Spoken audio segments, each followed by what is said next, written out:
Olá, meninas e meninos, tudo bem?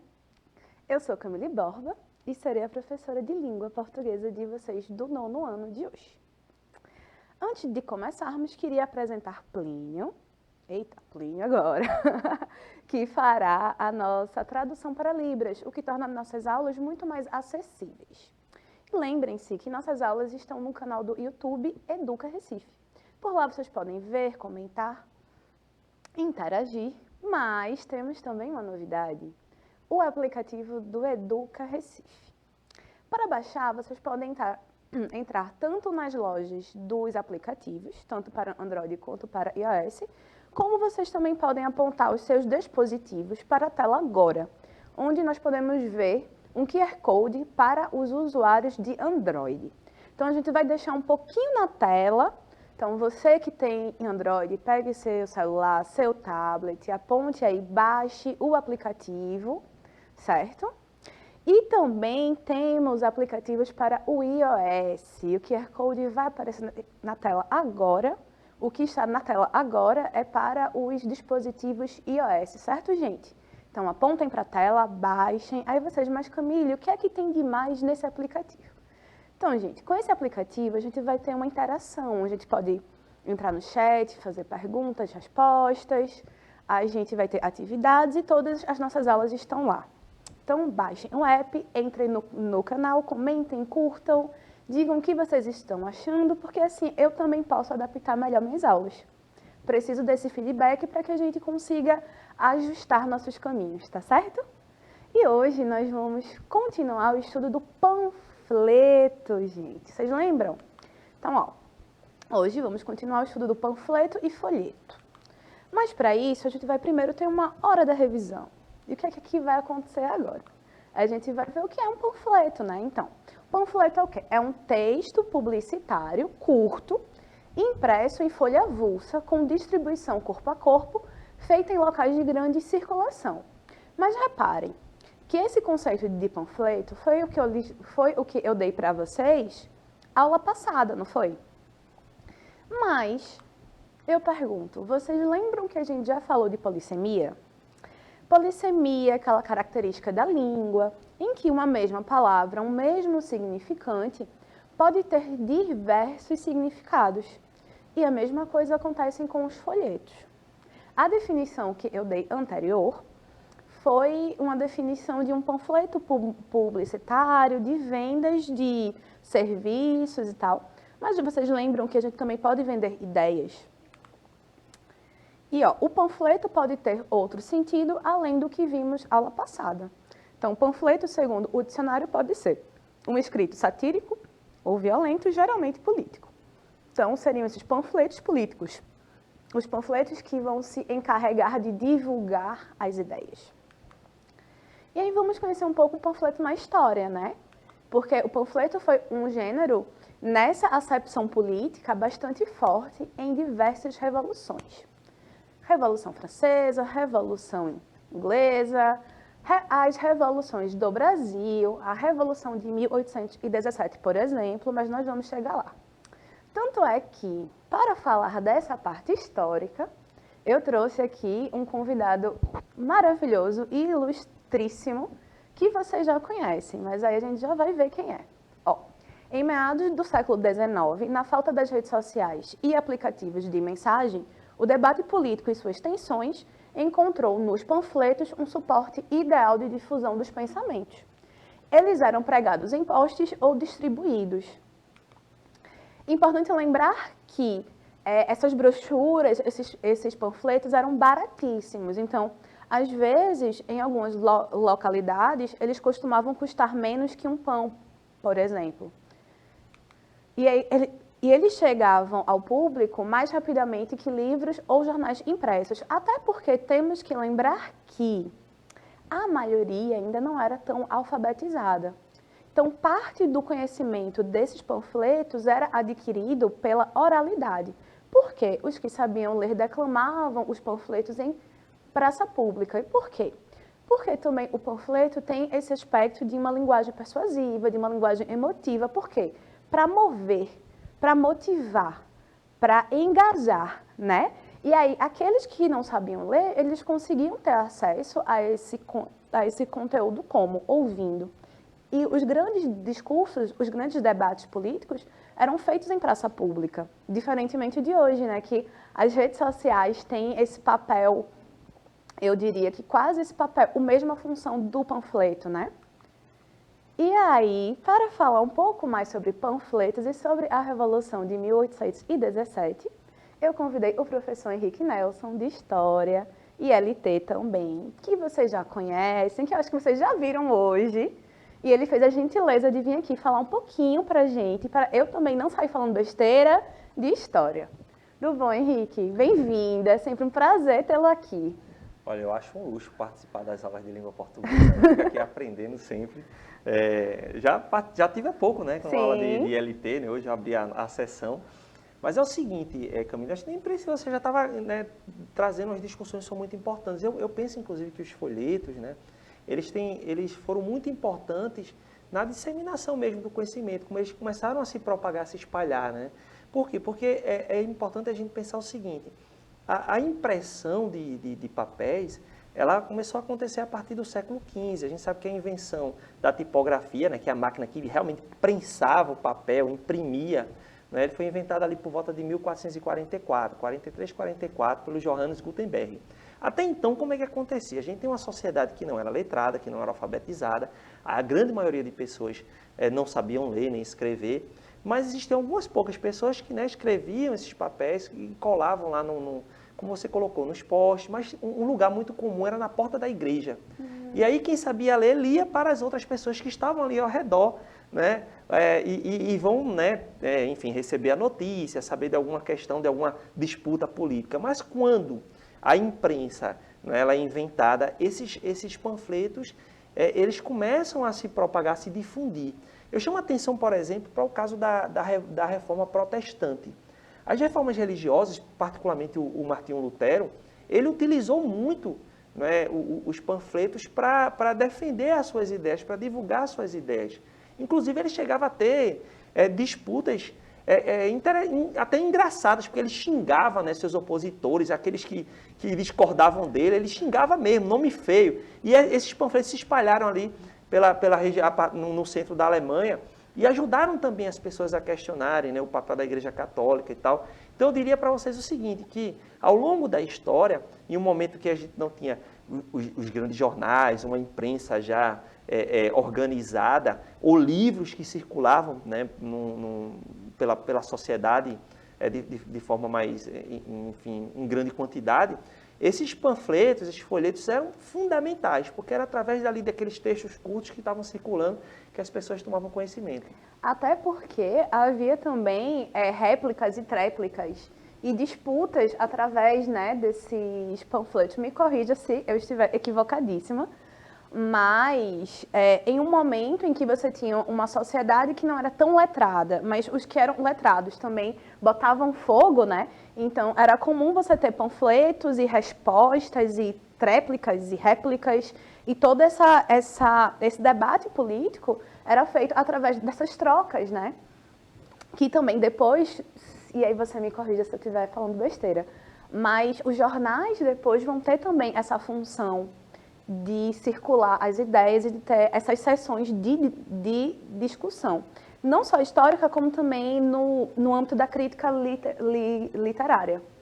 Quando a gente estuda, né, esses documentos, né, a gente vai estar lidando ali com um pouco da história de como a humanidade está aprendendo, ela está discutindo as ideias, como elas circulam, a ideia de circulação, né? Porque a gente é acostumado hoje, principalmente vocês aí, né, são muito jovens, estão aí no 9º ano, já são acostumados com essa tecnologia digital, então as informações estão ali circulando pelo WhatsApp, pelo Instagram, enfim, pelas redes sociais, é uma coisa muito imediata, né? Mas a gente está falando de um passado em que não tinha nada disso, os jornais estavam ainda, né, se desenvolvendo, a gente não tem uma imprensa ainda caracterizada como que existe hoje. Então, esses documentos foram importantíssimos para que as pessoas tomassem conhecimento, brigassem politicamente, né? As brigas políticas eram muito comuns, certíssimas. E aí, para a nossa aula de hoje, na verdade, eu selecionei um panfleto que circulou no período da Revolução de 1817. que caso vocês não lembrem, a gente chama de Revolução Pernambucana, porque foi um períodozinho curto. 3 meses? 4? 3? Foram 3 março meses? a maio. Pronto, conta aí. Um período muito curto em que Pernambuco se emancipou, né? Então, por pouquíssimos meses, nós fomos um país. Podemos dizer isso porque a gente acho que não tinha essa noção ainda, né? Se declarou a república, né? Uma naquele república, período, né? perfeito. A Revolução Pernambucana, Camille, ela, né, foi um feito, assim, a gente lembra da seguinte forma, né? Foi primeira revolta que de fato, que foi as vias de fato, que foi a luta contra o governo português e que declarou a independência do território, declarou a república, né? Proclamou a república aqui em Pernambuco e se espalhou pelos outros estados do Nordeste. E foi, assim, de fato, um movimento separatista, né? Cuja ideia era exatamente se libertar das opressões e das questões portuguesas também. Não é isso? Pois é, o que acontecia ali era o seguinte, deixa eu tentar, né, trazer aqui um pouco das informações, é que naquele período, né, a gente está falando de 1817, a família real, né, portuguesa já estava aqui no Brasil, né, se instalou lá no Rio de Janeiro, e isso, inclusive, aumentou ainda mais os custos, né, do pagamento, a necessidade de arrecadação de impostos, para, enfim, não só sustentar os gastos da corte, mas vai representar ainda mais essa dominação, né, da coroa portuguesa sobre o território brasileiro, mesmo que eles estivessem aqui, e a falta de autonomia das capitanias, no caso, o Nordeste, Pernambuco especialmente, vivia uma certa queda, por conta da economia açucareira já não era mais o que fora nos séculos anteriores. Então, Pernambuco sofria pelo fato da perda do poder político, perda do poder econômico, o aumento da exploração a partir do Rio de Janeiro, né, da família real, do rei de Portugal, e a falta de autonomia, que não podia nem questionar. Os poucos jornais que existiam aqui no Recife não podiam questionar a coroa. Então, tudo isso vai gerar um clima de muita revolta e vai explodir na Revolução Pernambucana, lá em março de 1817. Eu costumo pensar assim, eu não sei se eu estou pensando corretamente, mas as grandes revoltas que nós tivemos de fato no Brasil, elas sempre tem um estopim de uma sobrecarga tributária. Como, por exemplo, a Revolução de 17 e outras também. E aí, a questão aqui, bom, aí eu vou fazer agora a minha parte curtinha, porque a gente vai chegar no panfleto. Então, como o professor Henrique já falou, aconteceu aqui na Capitania de Pernambuco durante o período. E aí, ele foi um movimento de caráter separatista e republicano. E acho que inovador porque republicano. Porque Pernambuco, a gente pode falar então que foi uma república antes do próprio Brasil ser república. Existia uma tradição, né? Um debate aqui em Pernambuco que estava, inclusive, muito influenciado pelas coisas que estavam sendo debatidas na Europa. É bom falar da Revolução Francesa, a circulação das ideias liberais, que circulavam aqui também. Enquanto lá na França, nos Estados Unidos, circulavam panfletos, né, defendendo ideias do liberalismo, que é coisa que a gente já estudou, da liberdade, igualdade, fraternidade, um sistema político republicano. Aqui essas ideias também circularam. E aí é muito influenciado por esse ideário que parte da elite e outros setores da sociedade vão se rebelar, buscar estabelecer um sistema republicano aqui, com limitações, é claro, porque não se discutiu seriamente o fim da escravidão, por exemplo. Isso, verdade. Então, eu acho que inclusive uma limitação dessa república. Mas cabe sim o registro de dizer o seguinte, que antes mesmo da independência do Brasil, nós tivemos outros projetos de independência, e um desses projetos partiu de Pernambuco, na Revolução Pernambucana, na Confederação do Equador, em 1824, que era a ideia de construir uma república no Brasil e não uma monarquia, como de fato acabou se instalando. E os panfletos eles foram importantes porque eles circulavam, informavam as pessoas sobre quais ideias estavam sendo defendidas ali. Isso. O panfleto que eu trouxe, o trechinho, foi um texto escrito pelo magistrado José Luiz Mendonça e tipografado em 10 de março de 1817. Então, a gente já teria o quê? A Revolução deflagrada, não é isso? No prelo pertencente ao inglês James Pinches. Foram feitas várias impressões deste documento, cujo propósito era mobilizar as camadas mais pobres para aderirem à revolta. Então, a gente precisa perceber a veia persuasiva, a veia incitatória mesmo, da gente ter um documento que vai dizer, vamos contra isso. Seu teor menciona a opressão e a traição da coroa em relação aos legítimos direitos dos pernambucanos. Então, gente, eu trouxe 2 trechinhos. E aí a gente precisa ter um pouco de paciência, porque eu não fiz a adaptação. Então, assim, a gente está no português do século XIX, que algumas palavras estão diferentes. E aí eu vou tentar ler para vocês e dar uma ideia, tá? Vamos lá. Ó. Eu vou pedir para colocar o slide na tela para a gente ficar mais visível. Depois de tanto abusar de nossa paciência por um sistema de administração combinado assim para sustentar as vaidades de uma corte insolente, reparem no peso persuasivo. Veja, um assinte é uma ofensa para sustentar as vaidades. É isso que Henrique falou, de onerar ainda mais a capitania de Pernambuco para que se sustentasse os luxos da corte no Rio de Janeiro, né? Então, slide na tela novamente. Sobre toda a sorte de opressão de nossos legítimos direitos. Restava caluniar agora a nossa hora com o negro labor dos traidores aos nossos mesmos amigos, parentes e compatriotas naturais de Portugal. E era esta, porventura, a derradeira peça que faltava de se pôr a máquina da política do insidioso governo extinto de Pernambuco. Então, aqui a gente tem o quê?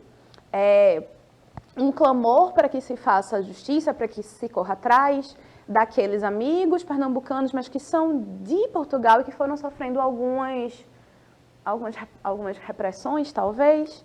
E aí, continua. Começou o pérfido por ilaguear a nossa singeleza, proclamando-se publicamente a 5 deste mês que era amigo sincero dos pernambucanos, que tinha, gente, eu preciso, que tinha repartido o seu coração com eles, escrevendo estes enganos com a mesma pena que acabava de encher no segredo de seu gabinete listas de proscritos que tinham de entregar nas mãos de alguns brasileiros de todas as classes a mocidade de mais espírito do país, os oficiais mais bravos das tropas pagas.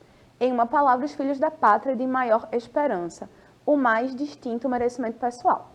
Então, o que é que a gente pode ver aqui? A gente tem um panfleto construído construído com argumentos persuasivos, argumentos declarando uma traição da coroa e que incita a população a apoiar a causa e a sair às ruas e revolucionar, não é isso? Exatamente, né? Esse panfleto ele fazia uma série de denúncias ao governo português, à exploração de Pernambuco, discutia, né, a política local, fazia acusações duras e citava mesmo o povo, né? Então, é interessante porque a Revolução Pernambucana, a Confederação Baiana, né, a revolta que aconteceu na Bahia anterior, Oi? Foi a cabanagem? Não, a cabanagem foi um pouquinho depois, de 1931. Mas no caso, Pernambuco, Bahia, Minas Gerais, nós vamos ter uma série de revoltas que vão, né, essas informações vão circular através de panfletos, vão acusar o governo português. É interessante a gente ver esse documento, porque é um pouco da gente fazer esse mergulho, ver que ideias estavam sendo difundidas ali em Pernambuco, aqui em Pernambuco, naquele período. Henrique, obrigado de coração. Você contribuiu absurdamente para esta pobre aula de língua portuguesa. Nada, que pobre nada. Para ficar um pouquinho mais interessante. Muito rica, isso sim. Eu vou só pedir licença que eu vou correr agora para a aula do 7º ano, tá bom? Isso. Então, depois daqui acabar a aula de português aqui, botem lá no canal 22.4 e acompanhem minha aula de História do Recife. Façam isso mesmo, gente. Importantíssimo. História, a nossa história é memória. A gente precisa se apropriar disso. A gente não pode esquecer.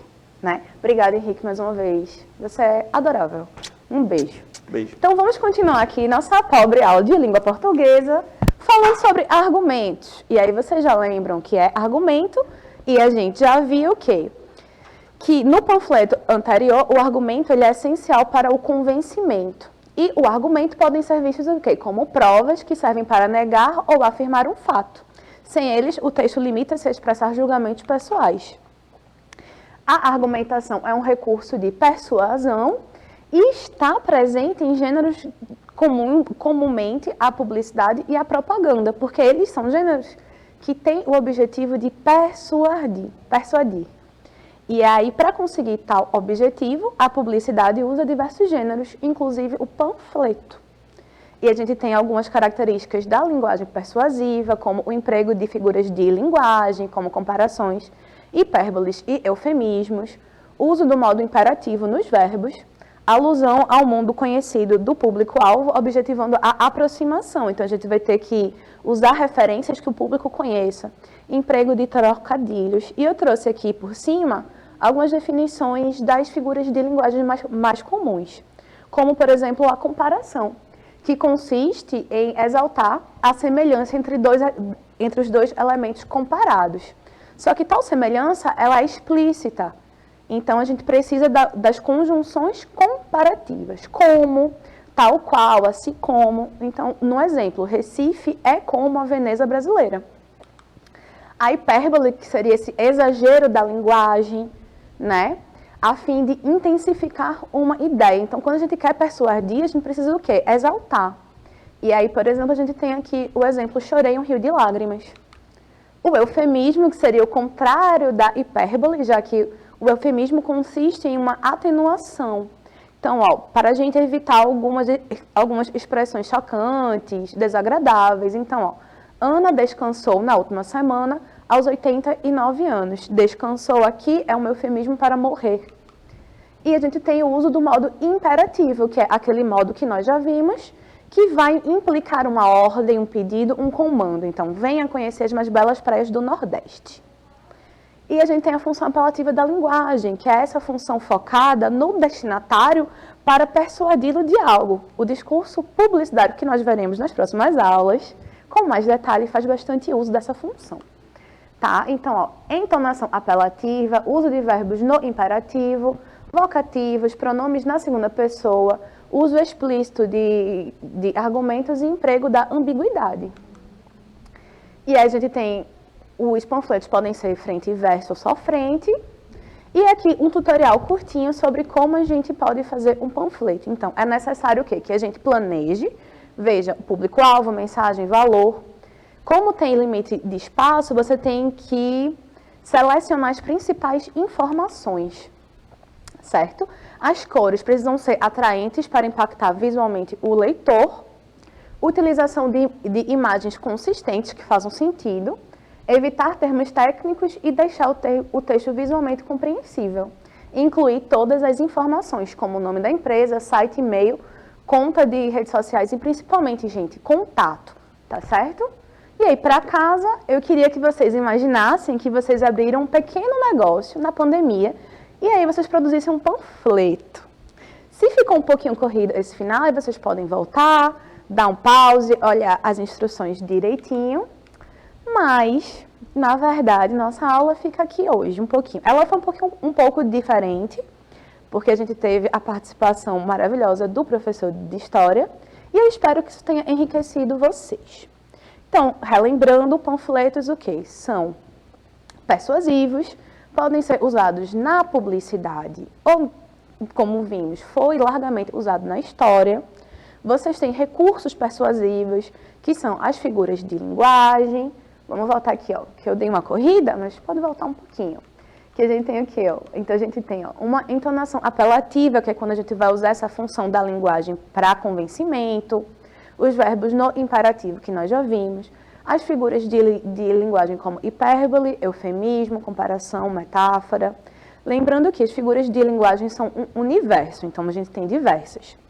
A gente tem o quê? O uso explícito dos argumentos. Então, quando vocês forem confeccionar vossos panfletos, eu quero que vocês foquem em organizar as informações, pensar num design que seja interessante, que seja agradável, que faça sentido, certo? Selecionem os argumentos e não esqueçam das informações de contato. Aqui estão as referências da aula de hoje. E, gente, mais uma vez foi um prazer estar com vocês. Espero que vocês tenham aproveitado essa aula. Por favor, comentem, digam o que vocês estão achando. E até a próxima com o chat, eu espero, tá certo? Um beijo e até a próxima.